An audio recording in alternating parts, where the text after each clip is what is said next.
साधु हीरा और फकीर की कहानी।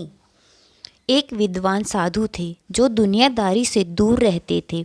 वह अपनी ईमानदारी, सेवा तथा ज्ञान के लिए प्रसिद्ध थे। एक बार वह पानी के जहाज से लंबी यात्रा पर निकले। उन्होंने यात्रा में खर्च के लिए पर्याप्त धन तथा एक हीरा संभाल के रख लिया। ये हीरा किसी राजा ने उन्हें उनकी ईमानदारी से प्रसन्न होकर भेंट में दिया था, सो वे इसे अपने पास न रखकर किसी अन्य राजा को देने के लिए ही जा रहे थे। यात्रा के दौरान साधु की पहचान दूसरे यात्रियों से हुई।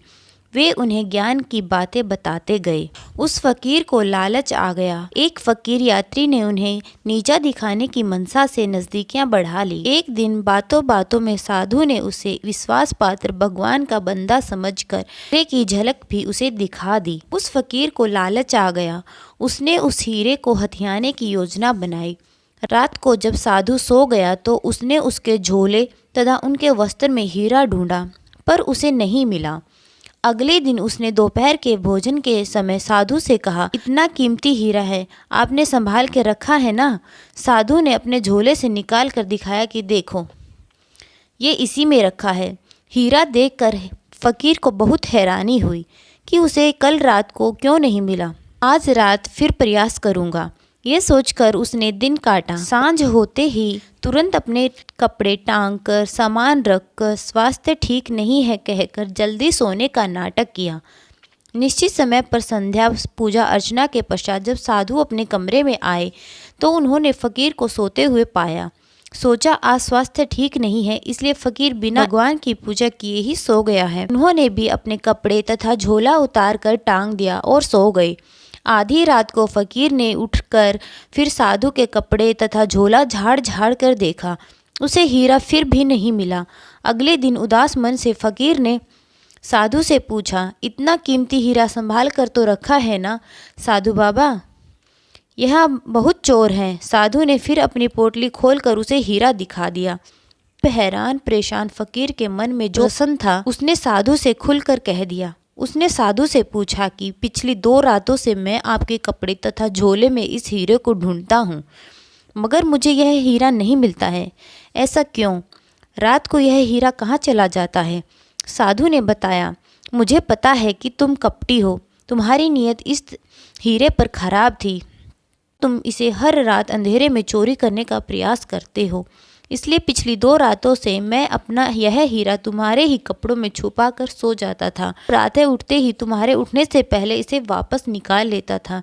मेरा ज्ञान यह कहता है, व्यक्ति अपने भीतर नहीं झांकता, नहीं ढूंढता, दूसरे में ही सब अवगुण तथा दोष देखता है। तुम भी अपने कपड़े नहीं टटोलते थे। फकीर के मन में यह बात सुनकर और ज्यादा ईर्ष्या और द्वेष उत्पन्न हो गया। वह मन ही मन साधु से बदला लेने की सोचने लगा।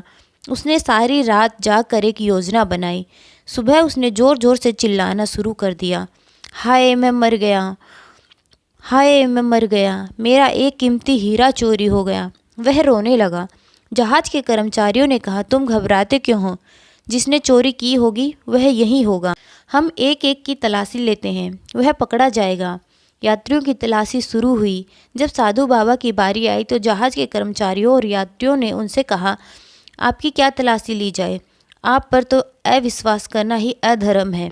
यह सुनकर साधु बोले, नहीं, जिसका हीरा चोरी हुआ है उसके मन में शंका बनी रही, इसलिए मेरी भी तलाशी ली जाए। बाबा की तलाशी ली गई। उनके पास से कुछ नहीं मिला। 2 दिन के बाद जब यात्रा खत्म हुई तो उसी फकीर ने साधु से उदास मन से पूछा, बाबा, इस बार तो मैंने अपने कपड़े भी टटोले थे, हीरा तो आपके पास ही था, वो कहाँ गया? साधु ने मुस्कुरा कर कहा, उसे मैंने बाहर पानी में फेंक दिया। साधु ने पूछा, तुम जानना चाहते हो क्यों?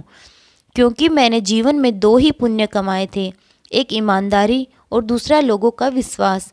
अगर मेरे पास से हीरा मिलता तो मैं लोगों से कहता कि यह मेरा है, तो शायद सभी लोग साधु के पास हीरा होगा इस बात पर विश्वास नहीं करते। यदि मेरे भूतकाल के सत्कर्मों के कारण विश्वास कर भी लेते तो भी मेरी ईमानदारी और सत्यता पर कुछ लोगों का संशय बना रहता। मैं धन तथा हीरा तो गवा सकता हूँ, लेकिन ईमानदारी और सत्यनिष्ठा को खोना नहीं चाहता। यही मेरे पुण्य कर्म हैं जो मेरे साथ जाएंगे। उस फ़कीर ने साधु से माफ़ी मांगी और उनके पैर पकड़कर रोने लगा। दोस्तों, ईमानदारी और सत्यनिष्ठा हमारा वास्तविक धन है, इसलिए धन या किसी चीज़ के लिए इनको मत छोड़ देना। इन्हीं गुणों से हम लोगों का विश्वास जीत सकते हैं और परमात्मा को पा सकते हैं।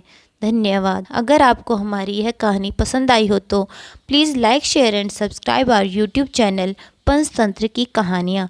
Thanks for watching.